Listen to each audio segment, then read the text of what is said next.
Welcome to हरियाली education hubs friend. आज हम हिंदी साहित्य के अंतर्गत गजानन माधव मुक्तिबोध जी को देखने वाले हैं। देखिए, हमारी हिंदी साहित्य की सीरीज के अंतर्गत हमने बहुत सारे राइटर्स को कंप्लीट कर लिया है और उत्तराखंड की भी सीरीज भी चल रही है। जो साथी नए हैं तो वहां पर जाके देख लीजिए, आप लोग प्लेलिस्ट बनी हुई है उधर प्रॉपर। गजानन माधव मुक्तिबोध जी को देखेंगे आज हम। गजानन माधव मुक्तिबोध, ठीक। गजानन माधव मुक्तिबोध, इनका जन्म हुआ था एमपी में, श्योपुर ग्वालियर में ये पड़ता है। जन्म की बात करें इनकी, 13 नवंबर 1917 को श्योपुर ग्वालियर एमपी, एमपी में पड़ता है, ग्वालियर में, ठीक। मृत्यु की बात करें इनकी, 11 सितंबर 1964 को दिल्ली में।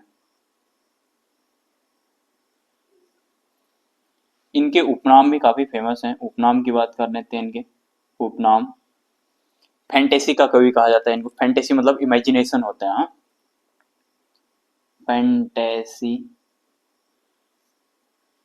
का कवि, गहन अनुभूति व तीव्र इंद्रिय बोध का कवि। यहां पर को लिख देता हूं मैं, गहन अनुभूति, गहन अनुभूति व तीव्र इंद्रिय बोध का कवि। भयानक व खपसी का कवि, भयानक व खपसी का कवि। अब इनमें से सबसे इंपॉर्टेंट जो है वो है फैंटेसी का कवि। इसको बहुत अच्छे से याद करना है, ये एग्जाम में आ भी चुका है, ठीक। अब इनकी प्रमुख रचनाएं देख लेते हैं हम, कविताएं देख लेते हैं पहले। देखिए, अगर हम बात करें प्रमुख रचनाएं,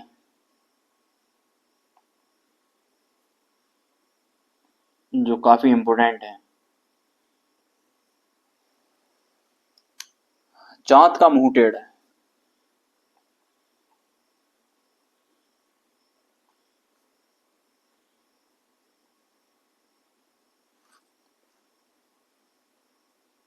चांद का मुंह टेढ़ा है। चांद एक पूंजीवाद को यहाँ पर क्या इंडिकेट करता है, ठीक। भूरी भूरी खाक धूल, भूरी भूरी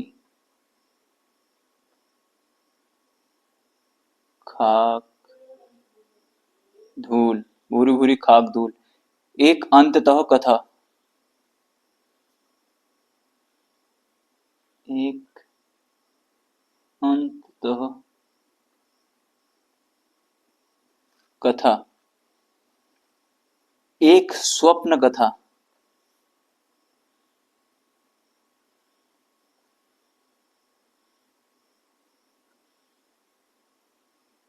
एक स्वप्न कथा, ठीक। इनकी कविताएं देख लेते हैं, कुछ लंबी कविताएं हैं।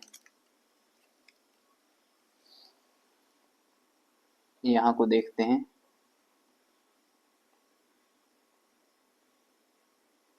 कविताएं, लंबी कविताएं हैं इनकी, काफी इंपोर्टेंट है। ब्रह्म राक्षस, राक्षस है, हाँ, ब्रह्म राक्षस, ठीक। ये लंबी कविता है, हाँ, ये लंबी कविता।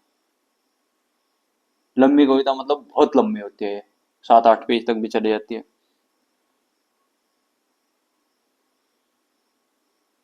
अंधेरे में, ये भी लंबी कविता है सेम, ठीक। कहानी संग्रह देख लेते हैं अब इनका।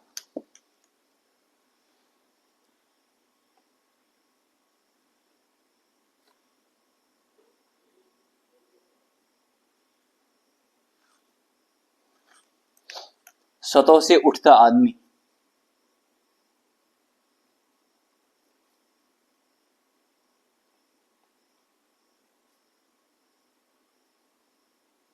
सतह से उठता आदमी, पक्षी और दीमक।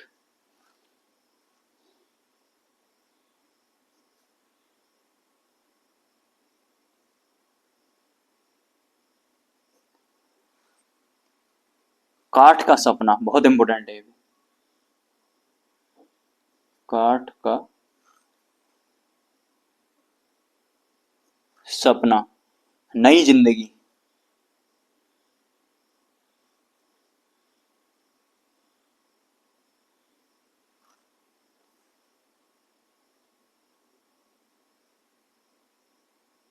अंधेरे में, हाँ अंधेरे में। ठीक, ये होगी इनके कहानी संग्रह। अब आगे बढ़ते हैं, हम देखते हैं इनके क्या निबंध संग्रह। निबंध संग्रह में इधर ले लेता हूँ थोड़ा सा।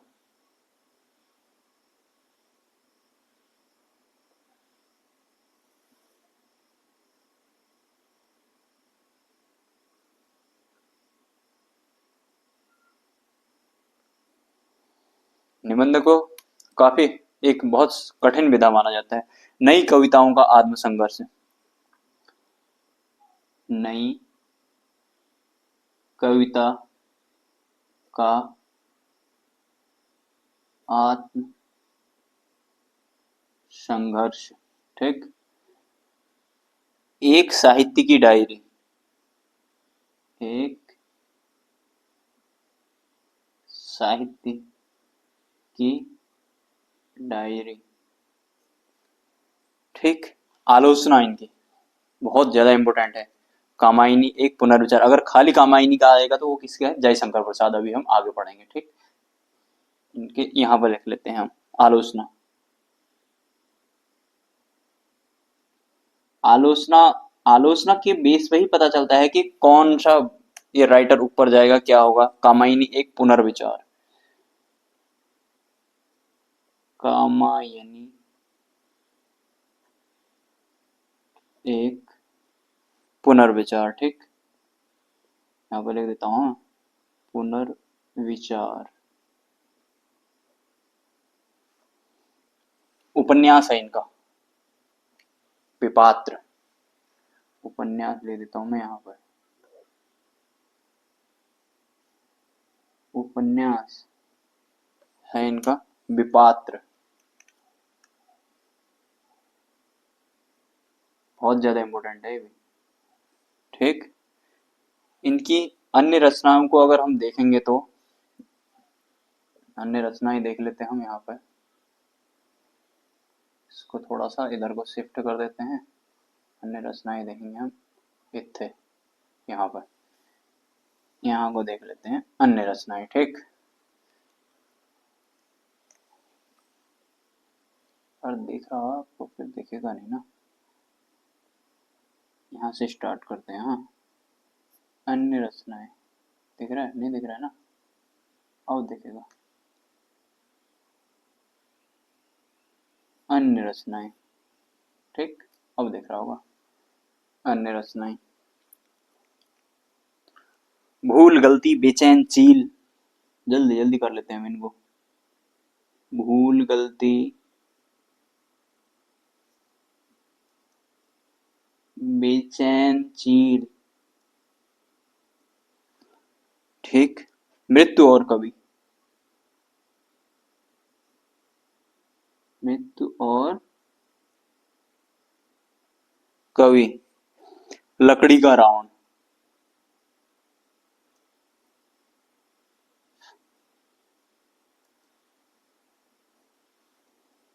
ठीक, मेरे लोग शून्य।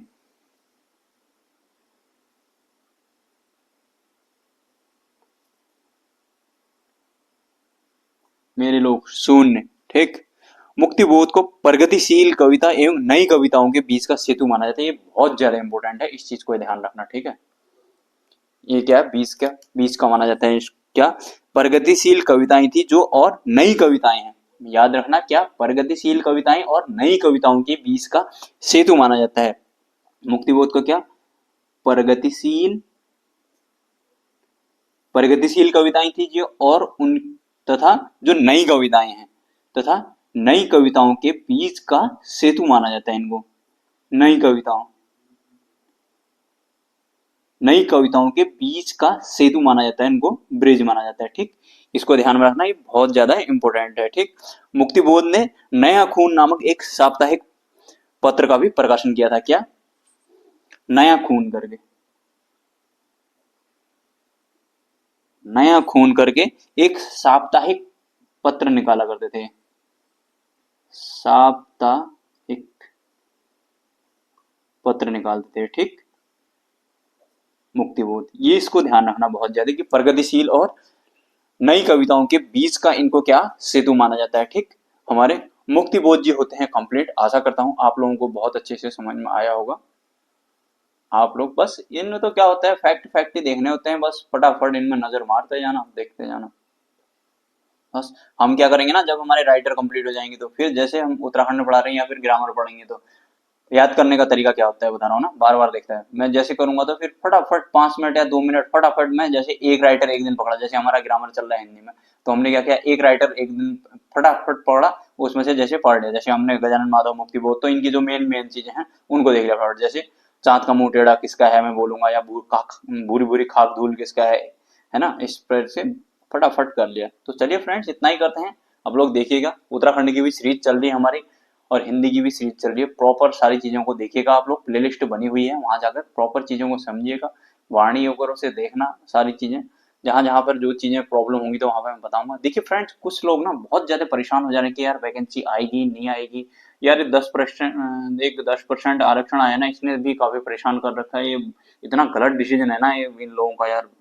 तो अब है तो परेशानी सबके लिए यार, जनरल के लिए प्रॉब्लम तो है, बट लेकिन इसका मतलब ये थोड़ी कि मतलब जो सीटें आई हैं उनमें कोई जाएगा ही नहीं, थोड़ी ज्यादा मेहनत करनी पड़ेगी फिर, अब है ना। तो आप लोग परेशान मत होइएगा कि क्या होगा क्या नहीं होगा, और जो ये फालतू अफवाह फैला रहे हैं ना कि मतलब ये वो किसी का सिलेक्शन नहीं हुआ, इससे पहले वालों का सिलेक्शन नहीं हुआ, ये सो इस टाइप की ये सब फालतू बातें हैं यार।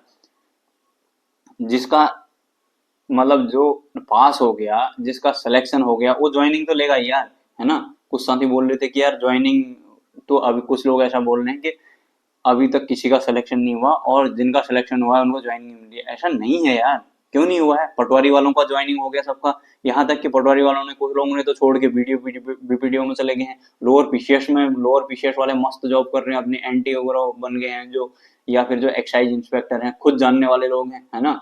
तो आप लोग अगर बाद में, अगर अभी तो हम लोग एग्जाम का टाइम है तो मतलब कुछ टाइम में एग्जाम आ जाएंगे तो तैयारी कर रहे हैं। मैं आप लोगों को पर्टिकुलर मिलाऊंगा भी यार लोगों को, अगर आप लोग इतना, अगर इतना परेशान है, इतना परेशान मत होया करें। आप एक एक छोटी छोटी बात मेरे से शेयर करते हैं, बड़ा मुझे अच्छा लगता है। मैं जानता हूँ यार कैसा दर्द होता है अंदर से एक डर का माहौल बन जाता है। तो आप लोगों को उससे डरने की जरूरत नहीं है, आप लोग अपनी मेहनत में थोड़ा जोर मारिएगा बस, है ना। चीजें ये शिशुपाल वगैरह हो गया, ये किसी न किसी में तो हो ही जाएगा, फॉरेस्ट गार्ड हो गया, इतनी सारी पोस्टें आने वाली हैं, कांस्टेबल के 2000 आ रहे हैं यार, है ना। शिशुपाल के भी बोल रहे हैं 1000 पोस्ट, 1000 पोस्ट में जितने भी होंगे एटलीस्ट 500 प्लस, फिर भी मानिए कुछ भी नहीं आएगा तो मतलब जो प्योर एकदम जनरल वाले बच्चों के लिए होता है ना। तो इतने में तो आ जाना है ना यार नंबर। बस देखो, अपने को ना संभाल के रखना पड़ता है, अपने को मेंटेन रखना पड़ता है, काम, है ना, काम एंड कंपोज रहना पड़ता है यार, है ना। ये बीच में अफवाहें तो फैलती रहती हैं, अपने को इतना डरना नहीं हुआ, एक बार तो करनी है तैयारी। देखिए, जिंदगी में दो तरीके होते हैं यार किसी चीज को करने के। तुम्हें वो चीज करनी तो है, या तो तुम रो रो के कर लो, या फिर यार उसको स्वीकार लो, है ना, हंस के ही कर लो। तो बहुत ज्यादा पैनिक, मैं भी बोल रहा हूँ, वो चीज हो जाती है, वो हर कोई इंसान का वो मतलब एक ह्यूमन नेचर है। लेकिन फिर भी अपने को पैनिक नहीं करना हुआ, है ना। जो भी कभी भी कोई समस्या होती है तो मुझे बहुत अच्छा लगता है, आप लोग शेयर करते हैं तो आप लोगों को भी थोड़ा बहुत उससे अच्छा लगता होगा। मैं भी उस चीज को मतलब कि समाधान करने की कोशिश करता हूँ आप लोगों की, है ना। तो ज्यादा परेशान नहीं होना हो, बस एक ही तरीका है, अपनी पढ़ाई में फोकस करना हुआ, है ना। अब नौटंकी तो है इन लोगों ने, फ्रीडम फाइटर्स को, मतलब ये राज्य के जो स्वतंत्रता आंदोलनकारी हैं, कुछ चंद भर हैं, उनको सीधे 10% आरक्षण, ये तो बहुत गलत बात है ना। और ये आयोग वाला है नौटंकी, उसका सिलेबस, उसमें भी बात उठ रही है खैर। तो आप लोगों को परेशान नहीं होना है, एक न एक में यार। जो और दूसरी बात, सबसे बड़ी बात है ना, जितनी पोस्ट आ रही है उनमें कोई न कोई तो जाएगा ना यार। तो किसी का नहीं हो रहा है, वो वाली बात बड़ी गलत लगी मुझे, जो लोग बोल रहे हैं, जो बात फैला रहे हैं कि किसी का सिलेक्शन नहीं होता और जिसका सिलेक्शन होता है उसको ज्वाइनिंग होती है। ऐसा कैसे हो जाएगा यार, है ना? फिर तो कोर्ट वोट कितनी चीजें होती हैं यार। ये जो आयोग है, ये आयोग कोई उसके घर की खेती थोड़ी है वो, है ना? वो भी बच्चों के लिए ही तो बना है। तो चलिए फ्रेंड्स, इतना ही करते हैं। नेक्स्ट मैं उत्तराखंड लेके आऊंगा जल्दी। तब तक के लिए बाय बाय, टेक केयर, अपना ध्यान रखिएगा।